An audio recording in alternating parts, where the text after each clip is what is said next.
This is Bethlehem, a city located a few miles south of Jerusalem. Each year, thousands of Christian pilgrims travel to Bethlehem to visit the Church of the Nativity, an ancient church commemorating the birth of Jesus, built directly over a grotto said to be where Jesus was born.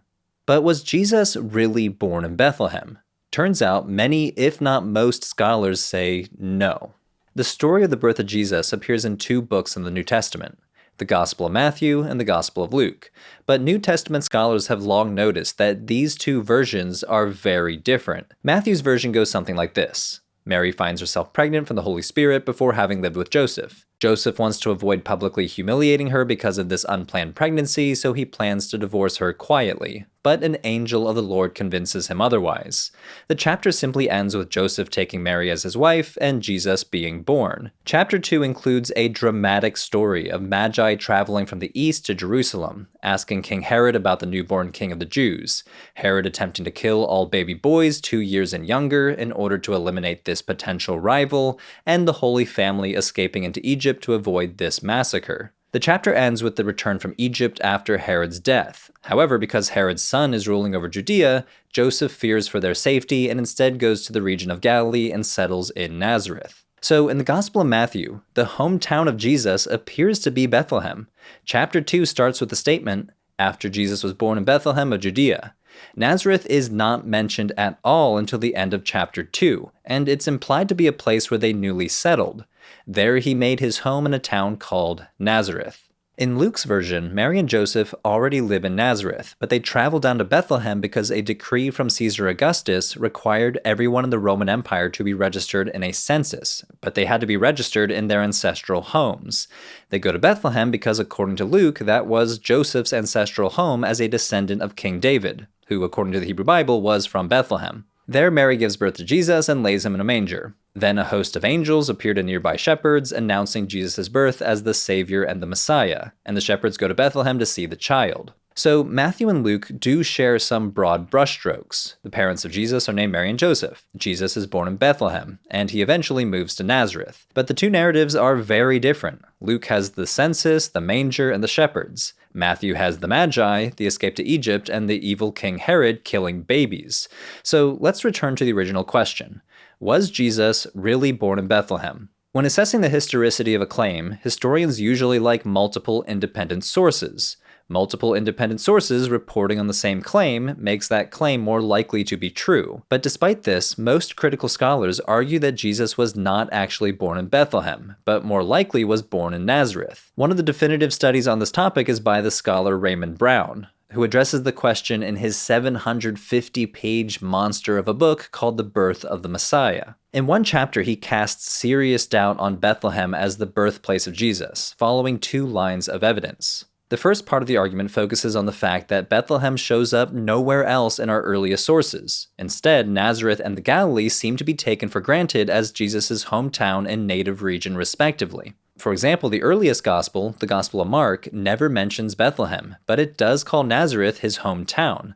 Mark chapter 6 records a dramatic scene of Jesus being rejected by the people of Nazareth. Verse 1 says he came to his hometown and started teaching in the synagogue, but the locals were offended by him. Jesus responded, "Prophets are not without honor, except in their hometown and among their own kin and in their own house." As Raymond Brown says, none of the neighbors of Jesus betray any knowledge that Jesus had an auspicious beginning by being born in the Davidic city of Bethlehem. The Gospel of John also seems to assume Nazareth as Jesus' hometown. Before meeting Jesus, the future disciple Nathanael mockingly says, "Can anything good come out of Nazareth?" There's also a scene in chapter 7 where the crowd is reacting to Jesus' teachings. Some members of the crowd believe that Jesus is the Messiah, but some doubt, pointing out his problematic hometown. Has not the scripture said that the Messiah is descended from David and comes from Bethlehem, the village where David lived?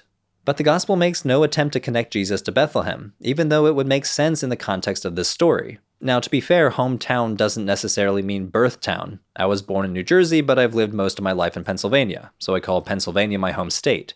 But to quote the New Testament scholar Rodolfo Galvan Estrada, the Gospels reveal that they either had trouble linking Bethlehem with Jesus, did not know his birthplace, or were not concerned with this city. The second part of Raymond Brown's argument focuses on Matthew and Luke. the implausibilities in both narratives, the contradictions between the two narratives, and the apparent theological motivations driving their focus on Bethlehem. Let's start with the theological motivations. See, according to the Hebrew Bible, Bethlehem was the hometown of the famous King David, and a prophecy from the book of Micah says that the Messiah was supposed to come from Bethlehem. Both gospel writers appear to be theologically motivated to prove the messianic credentials of Jesus, prove the claim that he is the Messiah and he descends from King David. And as the scholar Geza Vermes argues, the geographical setting of Jesus' birth is crucially important for this agenda. But there's this tension bubbling under the surface of Matthew and Luke.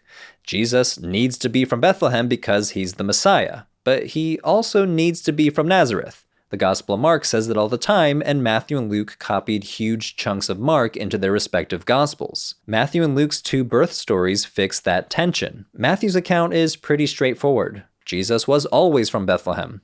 As we've already covered in the Gospel of Matthew, Bethlehem appears to be Mary and Joseph's hometown. Matthew chapter 2 verse 11 mentions a house, which suggests that they were already living there. And Joseph wants and intends to return to Bethlehem after their escape to Egypt, but only decides to relocate to Nazareth out of necessity. The Gospel of Luke's explanation for why Jesus was born in Bethlehem is more complicated. It involves a census ordered by Caesar Augustus. But most historians find Luke's explanation historically implausible.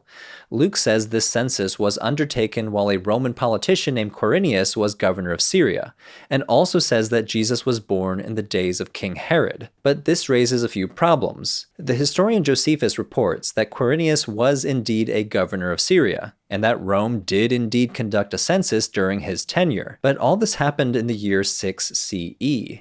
About a decade after Herod died in 4 BCE.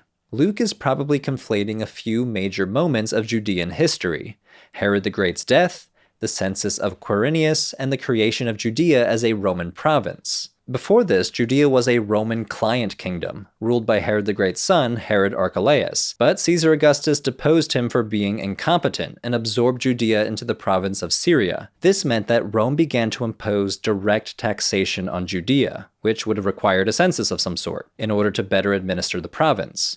But Luke doesn't just get the dates wrong. His account contains other implausibilities, like why do people need to return to the home of their ancestors, let alone their ancestors from 1,000 years ago? As the scholar E.P. Sanders says, according to Luke's own genealogy, David had lived 42 generations before Joseph. Why should Joseph have had to register in the town of one of his ancestors 42 generations earlier? This would have upended the entire Roman society and economy and would have been a logistical and administrative nightmare. Moreover, this doesn't mesh with what we know about Roman administrative practices. To quote E.P. Sanders again, ancient Roman census takers wanted to connect land and landowners for tax purposes. So it was much more likely that it was the census takers who traveled from town to town, rather than entire families leaving to another town. Raymond Brown argued in his book that the standard approach was to register people where they lived or in the nearby principal city of a district. Finally, according to Josephus, the census did not involve the whole empire like the Gospel of Luke says, but rather the regions of Syria and Judea specifically. In fact, the Galilee was not even part of the census because it was not under Quirinius' jurisdiction at the time. The region was independently ruled by another one of Herod the Great's sons, Herod Antipas. So as a resident of the Galilee, the family of Joseph would not have been subjected to direct Roman taxation in the first place. Critical scholars thus conclude that Luke's census story is an implausible scenario that aims to fulfill the necessary preconditions to fulfill the prophecy, that the Messiah must come from Bethlehem. Now, not all scholars reject the historicity of the Bethlehem origin story. Even though Raymond Brown rejects it in his book, he offers a few counter-arguments worth discussing. First, scholars might be overemphasizing Matthew and Luke's apologetic motivations to place Jesus' birth in Bethlehem. Paul never mentions Bethlehem, but he says Jesus is from the lineage of David. Same with Mark. As Brown says, by the time Matthew and Luke wrote their Gospels, Jesus of Nazareth had been proclaimed as the Messiah for some 50 years. So far as we know, he had been preached and accepted by many without the slightest awareness of his being born at Bethlehem. In other words, for many Christians, a Bethlehem origin story wasn't necessary to call Jesus a descendant of David. So would there really have been that much pressure to contrive a Bethlehem origin story? The scholar of early Christianity, Michael Bird, seems convinced by this. arguing that Bethlehem did not figure widely in Jewish messianic hopes. After all, the main source for this belief is from Christian sources in the New Testament, so it's hard to prove that the rest of Jewish society at the time held the belief that the Messiah must come from Bethlehem. Personally, I'm not particularly convinced by this argument because what matters is whether or not an apologetic agenda was motivating Matthew and Luke specifically. Bethlehem apparently did not matter to Paul or Mark, but apparently mattered a lot to Matthew and Luke. The historian Sabine Huebner, who is an excellent historian, has proposed probably the most sophisticated solution to Luke's apparent historical problems. Regarding the decade-long gap between Herod and Quirinius, she first argues that Quirinius might have been a lower official who conducted an earlier census under a previous governor, Saturninus, who was in power between 9 and 6 BCE. This would line up the census with the rule of Herod the Great, and even though Herod ruled relatively autonomously as a vassal king at this time, and thus ordinarily wouldn't have been subjected to direct Roman taxation, she points to an example from the Roman historian Tacitus of a Roman census being held in the vassal kingdom of Cilicia Trachea. So direct Roman taxation within vassal kingdoms wasn't unheard of. Regarding the improbability of a Roman census requiring people to return to their ancestral homes, she turns to a papyrus called London Papyrus 3904. This is an edict issued by the governor of Egypt in the city of Alexandria in 104 CE, which orders rural workers who are temporarily living in the city to return to their homes to register for a census. She writes, "We know from the tax lists that survive on papyrus that everybody had to register in the place where they lived, but when somebody also owned property elsewhere, such as land or houses, he also had to travel to that location to declare what he owned there himself." She thus argues the scenario in Luke is plausible if we accept that Joseph's family was originally from Bethlehem and owned some property there. But her argument hasn't been widely accepted. The scholar of early Christianity, John Kloppenborg, negatively reviewed the chapter, saying that the papyrus in question concerns only those temporarily away from home, saying that she implausibly conjectures that Joseph must have owned property in Bethlehem. Implausible since Luke offers no hint that Joseph was a landowner there. The scholar Brent Nongbre is more charitable, saying that her theory is plausible but admits that her client state census is not terribly well attested. The few examples of Roman taxation within vassal kingdoms may be the exceptions and not the rule. I'd agree with Nongbre and say that her theory may move Luke's scenario to the realm of plausibility, but in my view does not move it to the realm of probability, because it seems to contradict the rest of Luke's gospel. Luke nowhere mentions that Joseph was temporarily living in Nazareth, and in fact, Luke seems to imply the opposite. He was living in Nazareth long term.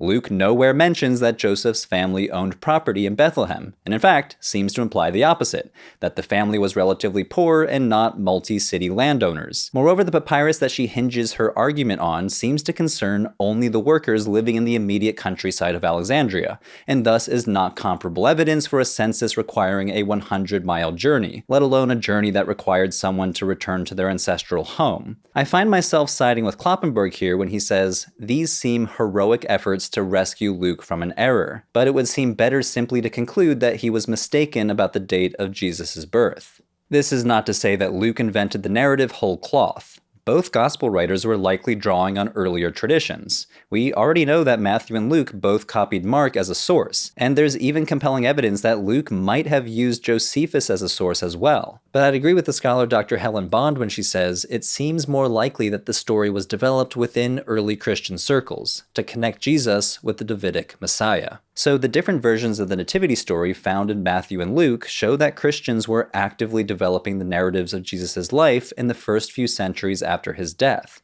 One of the most influential versions of the birth of Jesus is not even found in the Bible. The so-called Proto-Gospel of James describes Mary riding a donkey down to Bethlehem. So any Christmas card with a donkey is inadvertently depicting an apocryphal version of the story. Sometimes the fan fiction becomes as influential as the canonical stuff, which is what I talk about in my video How Star Wars Fan Fiction Explains Early Christian Apocrypha. Longtime viewers of the channel will know that I love Star Wars. Maybe you remember that Tatooine travel poster on the wall in my earliest videos. So I'm excited to recommend my latest obsession, the holiday special by content creator and film analyst Patrick H. Willems, which, as you can tell from that branding, that telltale yellow gold font, is all about Star Wars. Patrick tries to host a throwback musical comedy Christmas show, but it devolves into a video essay analyzing the past, present, and future of Star Wars. It made me laugh, it made me cry. Well, it didn't make me cry, but it did make me feel emotional anguish for how bad Star Wars has become, except for Andor, and you can watch it only on Nebula. Nebula is a streaming service created by creators like me. It's a place that enables us to make the sort of ambitious content we want to make, but can't make on our own or wouldn't really work on YouTube. Premium high-budget stuff like an hour-long special on Star Wars with a really fancy set, Philosophy Tube's stage play The Prince, or one of my personal favorites, Becoming Human, which is made by the team behind Real Science. It explains the evolution of humans, like how we started speaking language, walking on two legs, or making tools. You can also find Nebula classes taught by some of your favorite creators. Classes like how to analyze movies, how to research like a PhD student, or how to run your own content creation business. If you want to join Nebula, the best deal is the annual plan, which works out to be $2.50 a month if you use my link below. But now for the month of December, we're offering lifetime access for $300. Now that price point is not for everyone, but this money helps to fund future Nebula original content. To get started, click the link below. Thanks everyone, I'll see you next time.